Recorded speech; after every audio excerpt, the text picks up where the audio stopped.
here. 32 years, 59 countries. ولكن أنا بقول ما هتسمع ده سو حاجات جميلة. وأمريكا يقوليس in my life. أنت اللي هي ما كنا يقولنا. مرة أرتدي واحد إن لقاح الله ما جعله إسكتاف. They didn't my way out of it. I want to come back to America. And I don't know what you people are doing here. حتى ما يصير. أدري أنا ما نمشي كده. يا بقى كوكو قدومة حتى كوكو قدومة.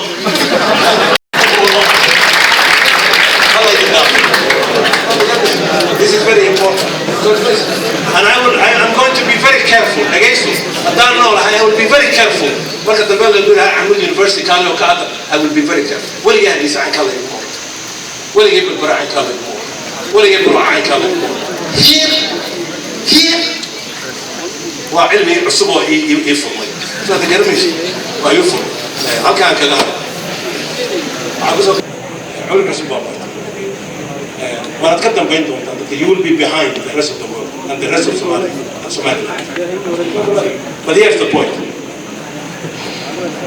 And what the this شيء هو رأيه هدي وضع للنساء